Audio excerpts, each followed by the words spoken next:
duel pour le maintien à la Méno entre Strasbourg 19e et Troyes 15e, 4 points devant. Les Alsaciens ont livré un match courageux au Parc des Princes il y a quelques jours, mais se sont finalement inclinés 2-1 avec un pénalty concédé dans les arrêts de jeu. Julien Stéphan espère voir de nouveau un groupe conquérant pour aller chercher peut-être une deuxième victoire cette saison en championnat.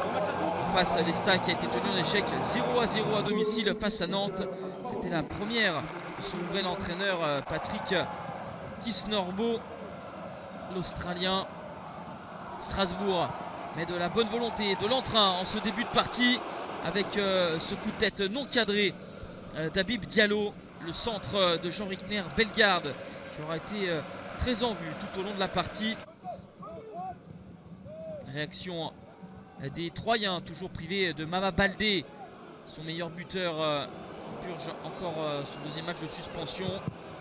Opportunité qui va être payante à l'issue de cette séquence. Renaud Ripard, la frappe d'Odobert est contrée et ensuite Renaud Ripard opportuniste pour devancer Djikou et tromper Matsel. Ça fait 1-0 pour l'Estac avec le troisième but de la saison de Renaud Ripard.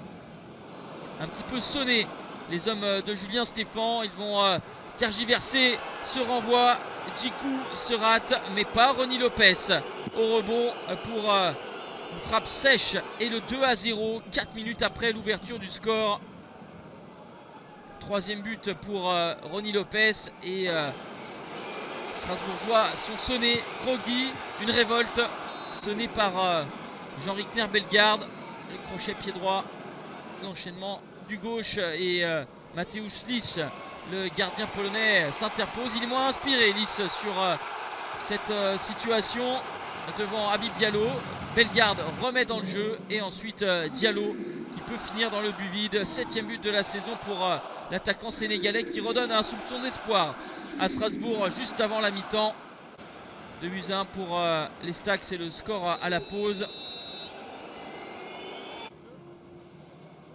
Les Strasbourgeois ne se sont pas imposés une seule fois à la Méno lors de cet exercice 2022-2023. C'est la seule équipe à ne pas avoir gagné de match à domicile. 5 nuls et 3 défaites. Mais les hommes de Julien Stéphan vont repartir de l'avant en deuxième période avec une frappe lointaine somptueuse d'Ismaël Doucouré. Le tout premier but en pro pour le jeune latéral de 19 ans, l'ancien de Valenciennes, qui s'essaye et de quelle manière. Il s'en souviendra à coup sûr de son tout premier but en Ligue 1 Uber Eats. Ça fait 2 buts partout. Strasbourg est revenu, mais Strasbourg va encaisser un but à la 78e minute. Xavier Chavalrin, l'équilibre est parfait. La main de Matsels n'est pas assez ferme. Et les hommes de Kisnorbo reprennent l'avantage, un avantage définitif. 3-2 score final, match enlevé et indécis qui tourne finalement à l'avantage de 3. Les Stacks s'éloignent de 5 longueurs de la zone rouge. Une défaite cruelle pour le Racing au vu du scénario. Strasbourg est 19e à 4 points du premier non relégable.